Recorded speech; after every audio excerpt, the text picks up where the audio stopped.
ได้ยังไม่หันว่าพอดิโอ้สาวดิหยอกลูกล่างถ้วยล่างบ้วงข้างหมอกขาวเนาะทุกคนชีวิตประจำวันที่ว่าอยู่เฮือนอยู่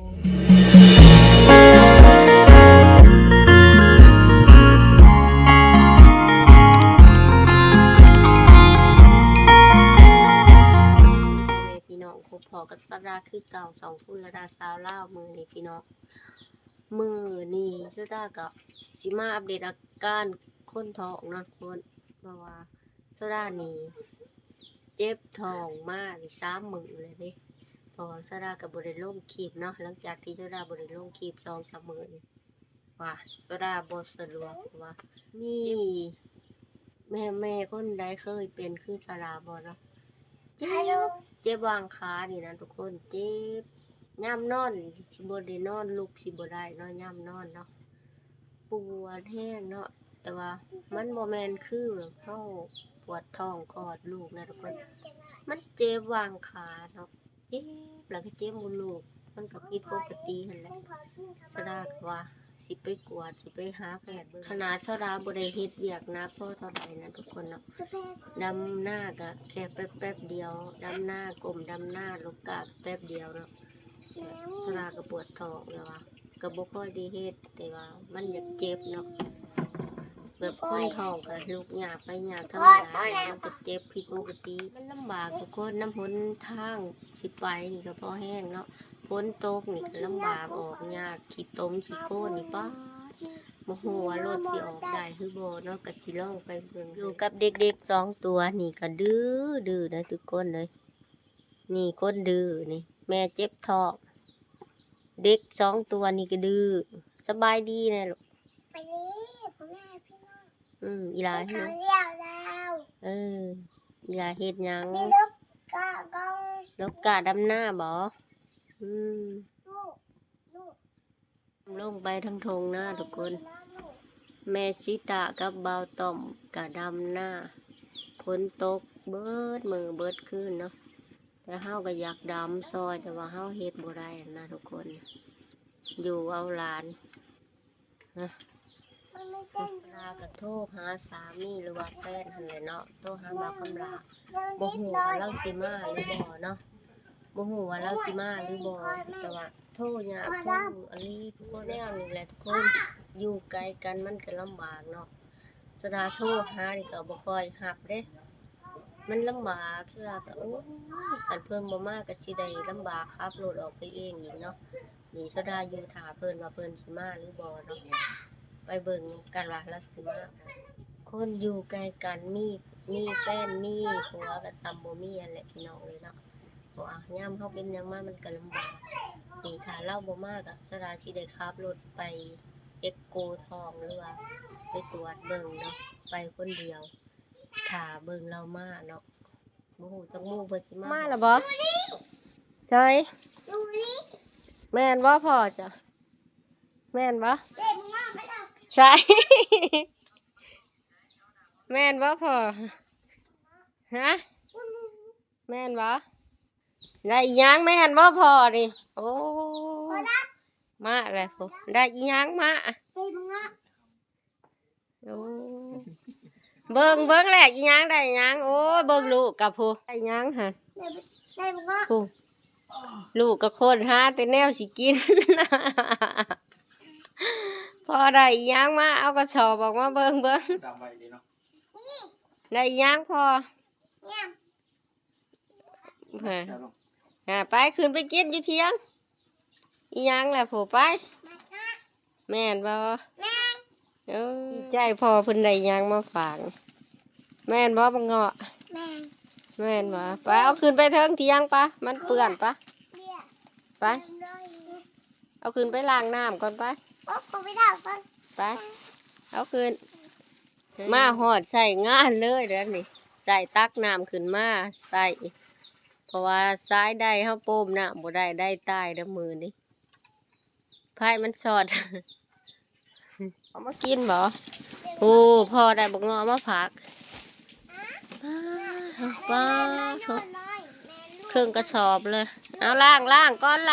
ลูกเอา มาพอเพิ่นเอามาฝากผู้แซ่บแฮงนี่เอาแบ่งให้ลูกให้หลานไปกินน้ำ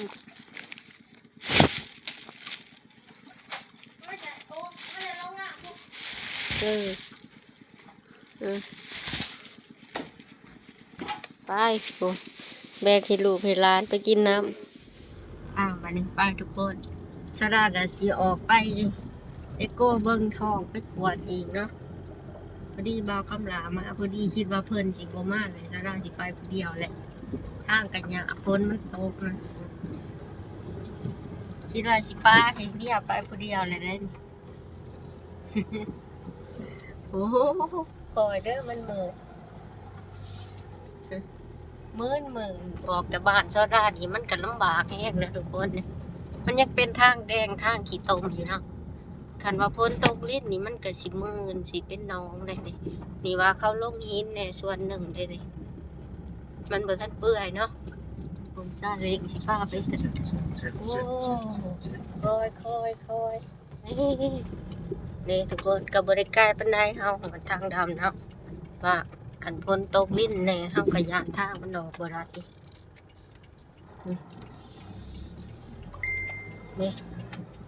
นี่ก็พามืดเลยอยู่จักฝนสิตกห้ามวางได้นะทุกคนเอ้ยนี่ก็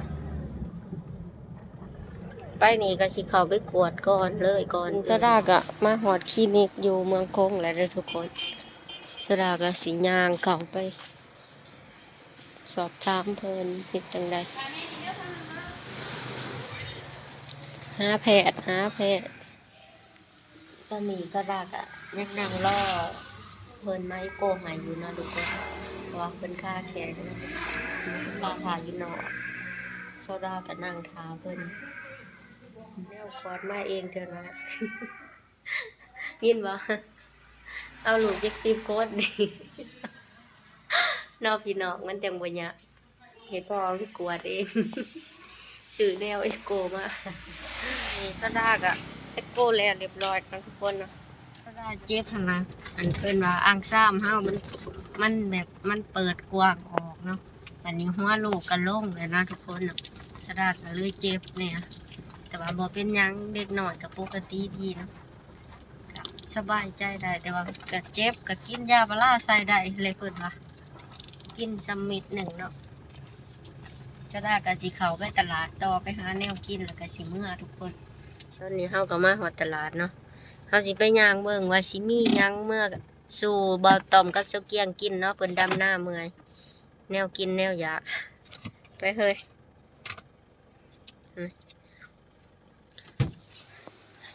มาสวยคนก็มีดเงียบเลยทุกคน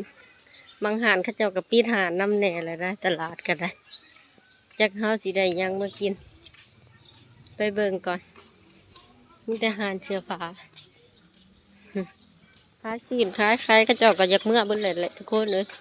สิมาเบิ่งซีนหมูนี่เป็นจังไดซีนหมูกระดูกหมูก็สิเอาบ่เมื่ออ้อมเมื่อต้มซีนหมูโลเท่าไรนี่ล่ะนี่ซีดได้ซะคือกันบ่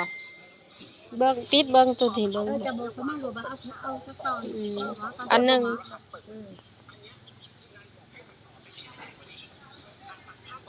เอาแต่แสนหาลูกหาย10,000ลูกหาย10,000แล้ว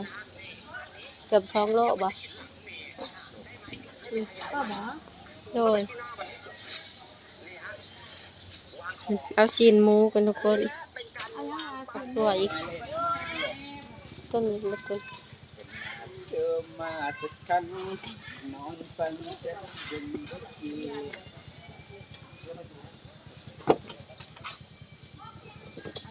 ก็ได้อยู่บ่มันเหี่ยวกับบ่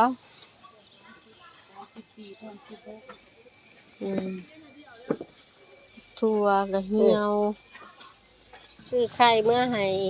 น้องไข่หมกก็เขาโต๊ะ75ก็ได้70นี่ก็ได้เอาโต๊ะ75ซะ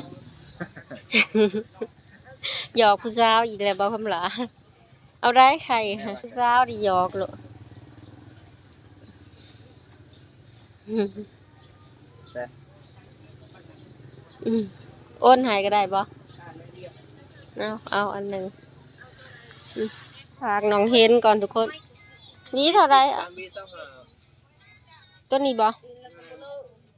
ทิมหาช่องวีต้องหา อื ช่อง ม เลี้ยนวีชิดหันช่องวีชิดหา อืม ช่องวีช่อง แต่กวดเมื่อใหายอีเห็นอีกนี่เอาบักลายเลยเนาะแตงสุกสดาเสียเมื่อเห็ดหวานกิน มักแตงสุกเอาหน่วยหอมๆเด้อหน่วยเท่าไร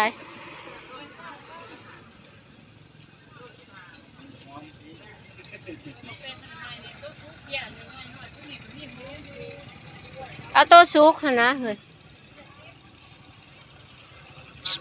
แตงสุก ช่องนะ หน่วยหน่อยกระซิบวะ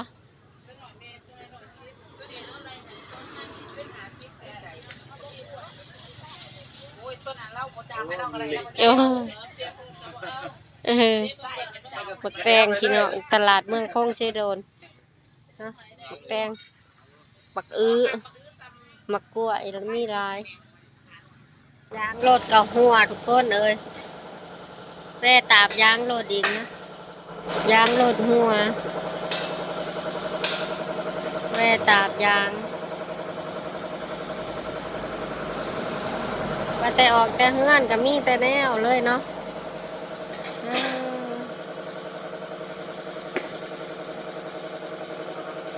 ก็มาหอดเที่ยงเป็นทียำหอยนะทุกคนสรุปว่าท้องกวดเบิ่งกับปกติเนาะแต่ว่าเฮาเจ็บเพราะว่าอังสร้างมันเริ่มขยายเนาะเพราะว่าลูกอ้วยหัวลงแล้วทุกคนฮะเป็นไรหมูหน่อยพาเด็กๆมันไล่หมูหน่อยนะหมูหน่อยลงดูดเข่าเบิดสี่โตลูกมันทุกคนดื้อลงดูดเข่าด้าดำหมูหน่อยกำลังพ่วมเหลือมมันแก้วเจ้าดาสีเอามาเห็ดกับหวานบักแตงกับเขาที่คู่เนาะซื้อมาในตลาดนี่นี่แหละใส่ช่องหัวนี่ก็โคเจ้าดาสีมาพานเปลือกไว้เลยมาเห็ดกินตอนแรกเลยเนาะพี่น้องข้างว่ามันก็เล่าพี่น้องแต่ว่าเจ้าดาไปกวดลูกมือนี่กาแพทย์เพิ่งกะว่าเอ็กโกเบิ้งหันหัวลูกมันอ้วยเลยเด้ทุกอ้วยโรคเลยเนาะแต่ว่าเจ้าดาก็เลยแบบเจ็บท้องเจ็บซองสมือแบบเจ็บแห้งค่ะนะทุกคนคัดขาเนาะเจ้าดาก็เลยว่าตัดสินใจไปเอ็กโกเบิ้งเพิ่นก็ว่าเป็นปกติของคนท้องเนาะเพราะว่ามันก็ต้องเจ็บทุกคนตอนนี้ลูกอ้วยหัวแล้วเพิ่นว่า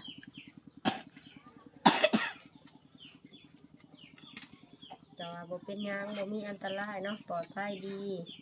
ลูกก็แข็งแห้งนะคนมือที่เจ้าด้าลงดำหน้าซอยเบาตอมเช้าเที่ยงหั่นแหละมันขึ้นมาแล้วมันก็เจ็บแห้งเนาะเพราะว่าเฮากลมอันนี้เฮากลมเฮายืนที่เจ้าด้ากินข้าวพักผ่อนแล้วเรียบร้อยเจ้าด้าก็สิล้างถ้วยล้างบ้วงข้างหม้อข้าวเนาะทุกคนชีวิตประจำวันที่ว่าอยู่เฮือนอยู่เถียงอยู่ซื่อๆก็คือบ่ได้อยู่ซื่อหรอกทุกคนเพราะว่าโซดายังพอเห็ดแต่โซดาก็อยากเห็ดนะหนึ่งเขาเห็ดกินป้อนเขาลูกน้อยล่างถ้วยล่างบ้วงในครัวเฮือนเนาะเพราะว่าโซดากับมันลงดำหน้าซอยนอกเนาะมีแต่เพิ่นดำกับเบาตอมยังโซดาพอเห็ดได้โซดาก็เห็ดชีวิตประจำวันวนไปเวียนมาอยู่แบบนี้เลยทุกคนเลยเนาะอยากไปผู้ไปป่าคือเขาก็บ่ได้ไปท้องง่ายเลยเนาะเฮ็ดเวียกนักบ่ได้อีก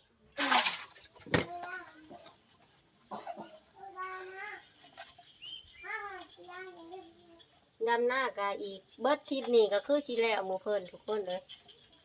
น้องสาวกับบ่าวตอมนะใช่ล่ะก็อยู่เที่ยงหนึงเขาล้างถ้วยล้างบ้วงเฮ็ดกินป้อนเขาเด็กน้อยนี่แหละเนาะถามเพิ่นยังพอเฮ็ดได้ก็เฮ็ด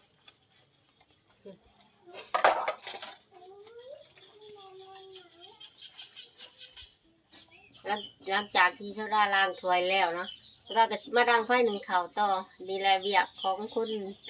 แม่ปุ่งคือเจ้าได้แต่ละมื้อชีวิตประจำวันแต่ละมื้อทุกคนหนึ่งข้าวหนึ่งน้ำล้างถ้วยล้างบ้วงถาหมู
นี่แหละทุกคนชีวิตแม่ปู่คือสราเนาะชีวิตประจำวันทุกมื้อที่สราเห็นเนาะคือลูกขึ้นมาหนึ่งเขาล่างถ้วยป้อนเขาเด็กๆ2 โตแล้วเนาะหนึ่งเขาล่างถ้วยก็เพราะว่ามันบ่มีไผเฮ็ดแม่เราก็ลงเฮ็ดเวียกชกเกี้ยงก็ดำหน้าก็บ่ตอนก็ได้ก็แบ่งเบาผ้านะ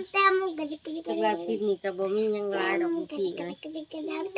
พบพอกับสาราในคลิปวิดีโอหน้าเด้อสำหรับคลิปนี้สาราขอปิดไว้สำนี้เนาะพบพอกันใหม่วิดีโอหน้าให้พี่ๆกดเข้ามาเบิ่งมาชมเนาะและเป็นกำลังใจให้สาราขอบคุณเบิดทุกคนเนาะพี่ๆพบพอกันใหม่ที่วิดีโอหน้าเด้อพี่ๆ